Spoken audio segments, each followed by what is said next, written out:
Today, we're jumping into a really powerful modern fable from author and education analyst Christine Jones.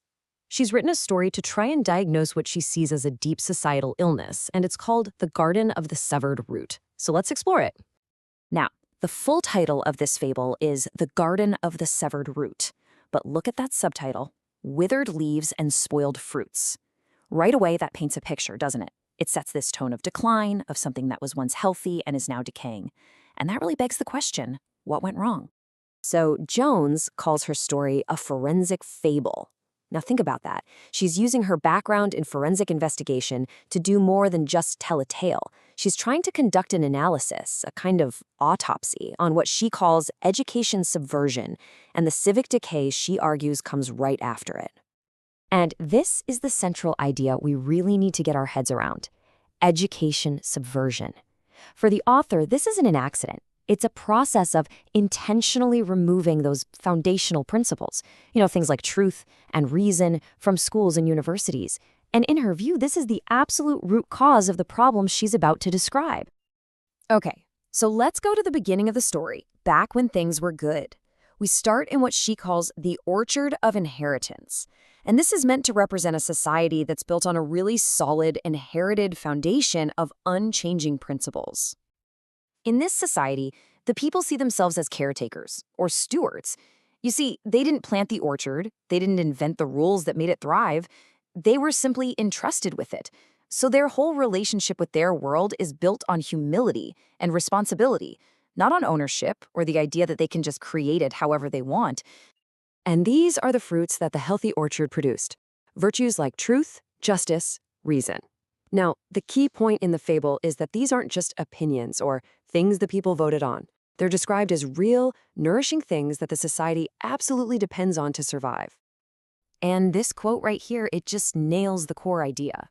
The society was healthy because the people adapted themselves to reality, to the established natural order of things.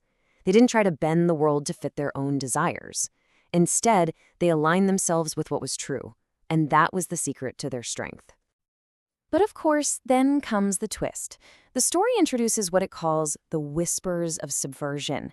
And this isn't a sudden attack, but a slow, methodical process where these new, very flattering ideas start to convince people to sever the orchard from its own life-giving roots. Jones breaks this whole process down into 3 clear stages. First up is the flattery. This is where people are told their words literally create reality, and they're handed these shiny silver scissors to snip at the roots, all in the name of freedom. Then comes the mirrors, where knowledge gets twisted. It's no longer about understanding the world out there. It's just about your own internal reflection. And finally, you get the self, where everything becomes subjective. Meaning isn't discovered, it's invented by each person, and kids are taught that how they feel is more important than learning to discern what's real. And it all starts with this simple, direct command disguised as liberation: cut the roots. They are not needed. And so those scissors, which are supposed to be tools of progress, are used to snip away the very foundation that nourished the entire society. And here's the real psychological kicker in the story. The people don't just go along with it, they become its biggest champions. They start defending the very ideas that are dismantling their world, somehow believing that their growing confinement is actually a form of enlightenment. So, okay, what happens once the roots are actually gone? The next part of the story dives right into the consequences, and it paints this picture of a society that is suffering from all of these terrible symptoms, but is completely unable, or maybe unwilling, to diagnose the real disease. The effects are immediate, and they are devastating. As the orchard itself withers, the institutions that relied on those shared principles, like truth and justice, well, they just start to crumble. The courts fail, riots become common, and maybe worst of all, the social fabric itself, trust, just evaporates. And according to the fable, the intellectual class has a really specific role to play here. They become experts on the symptoms, the withered leaves and spoiled fruit. They study them intensely, but they actively forbid anyone from talking about the roots, warning everyone that even asking about the root cause is dangerous. This chart does a great job of showing what the author argues was traded away. On the left, you see the tools of discernment that were lost, things like reason, law that stood above anyone's opinion, and a knowledge of fixed truths. And on the right, you see what replaced them: empty slogans, confusing protocols, and my favorite, fruit made of wax, things that look appealing but offer absolutely zero nourishment. So with the old order gone, a new kind of power rises to fill the vacuum. These aren't kings or presidents. The fable calls them custodians of flux. They don't rule over people. They manage systems. Their power is written in code and protocols, making truth just another flexible variable. And in their world, dissent isn't really punished. It's just made illegible. It simply doesn't compute within the system. Now, after painting this pretty grim picture, the fable, thankfully, doesn't just end there in despair. It actually shifts and points toward a path to recovery, laying out what the author believes has to happen to heal the orchard.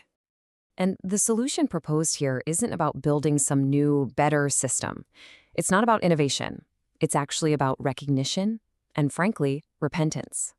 The story argues that the very first step is for the people to admit what they've lost and to be able to name the foundational principles they so eagerly threw away. This quote really captures the essence of what needs to be recovered. It's a direct challenge to all those subversive ideas. It reasserts that, no, liberty actually requires some restraint. Justice isn't just a flexible concept, and education isn't about validating feelings. It's about the formation of a person. And these are the core tenets of that first inheritance that the fable says have to be restored. It's all about getting back to these fundamentals. It's about reestablishing that proper relationship between our minds and the world, recognizing that truth is something we discover, not something we make up, and approaching knowledge with a genuine sense of humility and stewardship. So in the end, Christine Jones's fable is a story about a cause and its many effects. It makes a diagnosis, a severed root, and it argues pretty forcefully that if you only focus on the symptoms, you will never, ever heal the disease. And that really leaves us with one big question to think about. In our own world, right now, what does it actually mean to look for roots?